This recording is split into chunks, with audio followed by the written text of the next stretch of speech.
Number one అంటారు. అసలైన number one Guru Kashi university.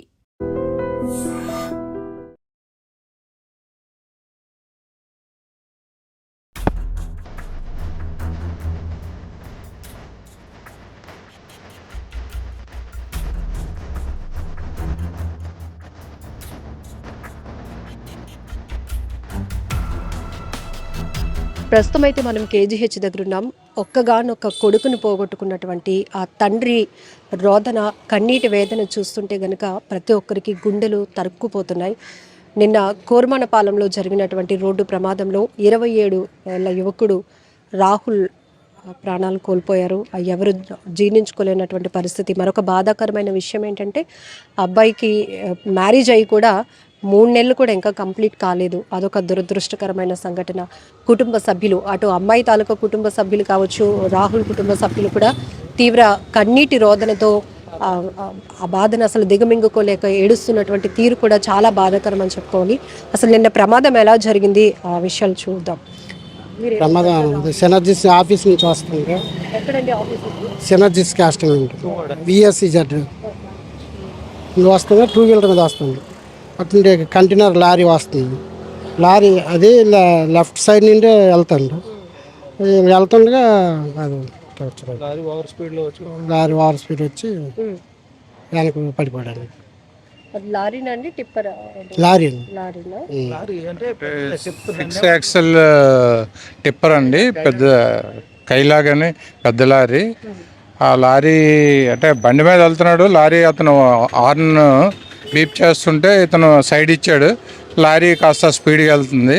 అక్కడ రోడ్డు డ్రైనేజ్ వర్క్స్ అవుతున్నాయి. ఆ డ్రైనేజ్ వర్క్స్ వల్ల అక్కడ రోడ్డు అన్ఈవెన్గా ఉంది. అన్ఈవెన్ ఈ లారీ పక్క నుంచి వెళ్తుంటే వెంటనే బండి స్లిప్ అయిపోయింది. బండి ఒక పక్క పడిపోయింది. ఇతను బ్యాక్ వీల్ కిందకి పడిపోయారు. అంటే అన్ఎక్స్పెక్టెడ్గా లారీ అంత స్పీడ్గా ఆ రోడ్లో నుంచి రైట్ టైంలో కాకపోయినా రావడం వల్ల ఈ ప్రమాదం హార్డ్లీ 7:45 PM 8 PM మధ్యలో జరిగిందండి. ఇది చాలా దురదృష్టమైన సంఘటన. మాతో నేటికి ఒక 5 years నుంచి మా కొలీగ్ నా అండర్లో వర్క్ చేస్తున్నాడు. చాలా చాలా మంచి వ్యక్తి. అంటే చనిపోయాడని కాదు కానీ చాలా చాలా మోరల్ వాల్యూస్, చాలా కమిట్మెంట్, డెడికేటెడ్ అయిన వ్యక్తి. ఇలాగ మా నుంచి దూరం అయ్యాడనే బాధ మేము జీర్ణించుకోలేకపోతున్నాం. వాళ్ళ మదరు చిన్నప్పుడే అతనికి ఎక్స్పైర్ అయిపోయారు. వాళ్ళ ఫాదర్ సాక్రిఫైస్ చేసి అతను మ్యారేజ్ చేసుకోకుండా ఈ కొడుకు కోసమే అతను బ్రతుకుతున్నారు. అతను కూడా ఎక్స్ డిఫెన్స్. అతను కూడా దేశానికి అతను సేవ చేశారు. అలాగే ఫ్యామిలీకి సేవ చేశారు, కొడుక్కి సేవ చేశారు. వాళ్ళ ఫాదర్ కూడా ఎన్నో చారిటీస్, సమాజానికి ఉపయోగపడే చారిటీస్ ఎన్నో చేస్తుంటారు.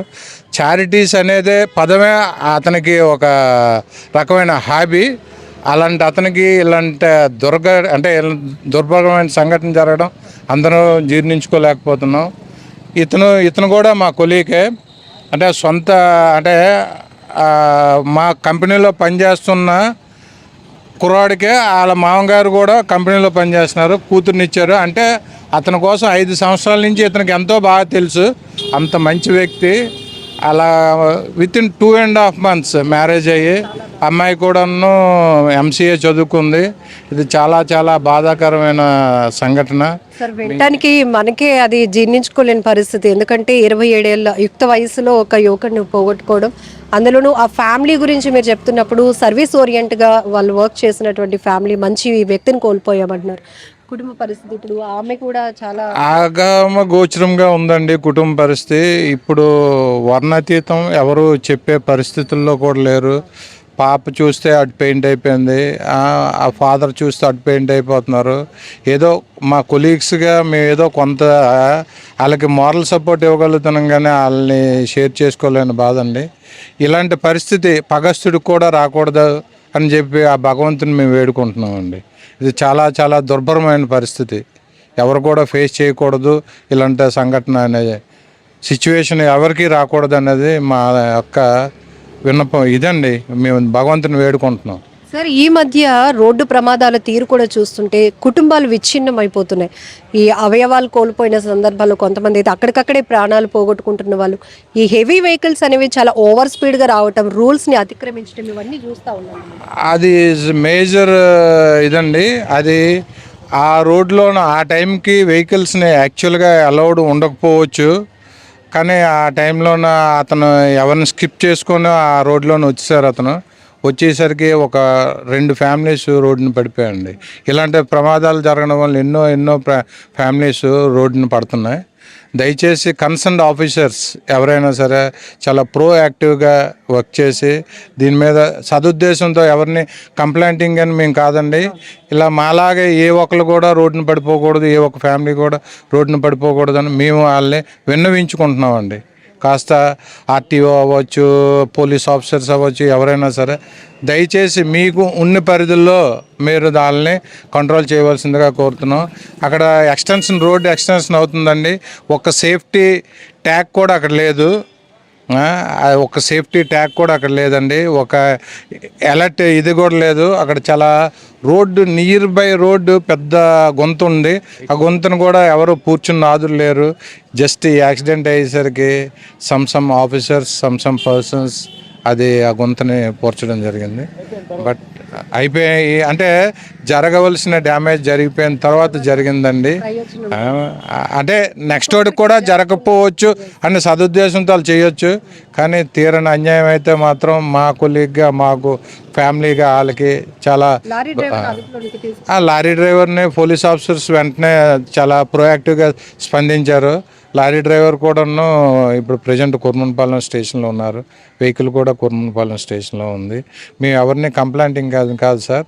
దయచేసి ఏవైనా రోడ్ ఎక్స్టెన్షన్స్ అయ్యేటప్పుడు కానీ ఇదిగప్పుడు కానీ ఓవర్ స్పీడు ఏవైనా కంట్రోల్ చేసే పద్ధతుల్ని వాళ్ళు కొద్దిగా ప్రోయాక్టివ్గా చూడాలని మేము మనసారా వాళ్ళు ప్రార్థిస్తున్నామండి. మాలాగా ఏ ఒక్కరికి అన్యాయం జరగకూడదనే ఒకే ఒక సదుద్దేశంతో. ఇది ఒక రోడ్డు ప్రమాదంలో ఒక యువకుడిని కోల్పోయినటువంటి బాధిత కుటుంబ సభ్యుల రోదన, ఆవేదన.